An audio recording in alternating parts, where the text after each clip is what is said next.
What? Nick, what are you saying? Does a cat have your tongue? No, it's still there. Does a koi have your tongue? Oh, okay. Here. Oh, God! There. Thank you. I owe you my life. It's a little bit delayed, but that's a wrestling move. I'm sure of it. It's So, a few weeks delayed. So this game is kind of... Cack up your koi. I don't think it's called that. I'm kind of neutral. Kakatte Koi, yeah, whatever. Your cat got your koi. It's weird. It reminds, when I saw it, I'm like, okay, this is a Samurai's Pizza Cats beat 'em up without the mechs, or it's like cats beating the crap out of each other. That's gotta be great. And like you look at the banner, it's like, oh, cat with a big fish, and then when you play it, it's like, I don't know how to describe it. It's like a Smash Brothers platformer beat 'em up, but you charge up your attacks and you become like a cat ninja, or there's a big mackerel or something, and then there's a tiny fish, and then there's a tiny sword attack. Like there's a very interesting premise with this where you play as a cat, you go to a pond, you fish out some fish, you then toss the fish into a bowl where a bigger fish eats it, then you grab that fish and then use that for its items. Yeah. Yeah. Or eat the fish to recover health and a boon. Yeah, it's a pretty cool game. I just I think if there were like proper directions, like what are you supposed to do? No, I mean it gives you it's pretty indicative. Like I thought it was mainly just like one of those like con game, toss the fish into the bowl kind of games. But no, it was like a battle royale. Yeah, it's more of a battle royale. Okay, not battle royale, but like you fight each other to the death up to 5 points. Yeah, and it's like a team match, and then what's the other mode? And then there was like you smashed the pumpkins at one point. That's one of the modes too. I thought it was interesting. It definitely, I think from us playing, it is not a 2-player game. Like, there's no way. Like, it would be a lot more interesting if you with 4 players. I'd say it's almost mandatory for 4 players. Yeah. Like 2 players, it's like or even 3 players. 2 players, it just feels. It's like GoldenEye with 2 players. It's just like, yeah, like, it's kind of cool. The only people who would like to see that are like competitions. Like, just like competitive GoldenEye. I don't think, like, in this games, like, I don't think there was a 1-player mode, was there? I don't think so. Yeah. Like, that would have been really cool if it was like a 1P mode. 1P. But, no, I think the thing about this game is, like, it's more of a game that you whip out, like, I don't even think it feels like a con game to me, because I feel like it's more cerebral than, could be...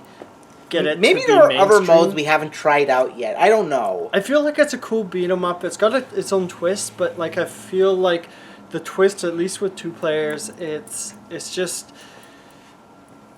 I think it just leaves like an afterglow. Like it doesn't make it memorable. I think it's just another like, Smash sort of like clone that.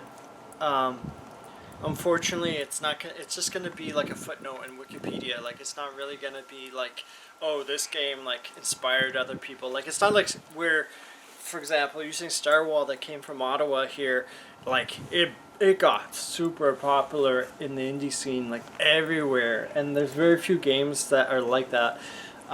Yeah, and I think that's the big like.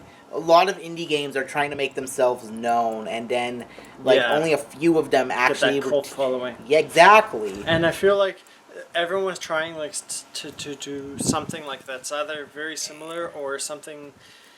And on one half of that is devoted to the hype men who is reviewing the games. Yeah. And in our case, we basically try and do every game on the Steam list, basically. Every game. But the other half has to come from how the game is itself. If like. Yeah. I just feel like it's got cool graphics. It reminds me of like, sort of like a not abandoned, but like a forgotten SNES game, because it's not like super. Like it's not like it's something that would have come out in the 32-bit era. It definitely feels like something that, yeah, like a small relic from like the. I think it was fun, but like I wouldn't say it was boring, but it was sort of like, you know, it was kind of like going through the motions, at least for me. Like, once we figured out what to do, like, oh, I gotta go get a fish, oh. And, like, for some reason, I never found out why we couldn't attack each other sometimes.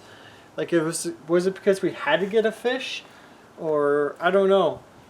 But it's sort of, like, slowed down, like, jumping straight into the game, I found.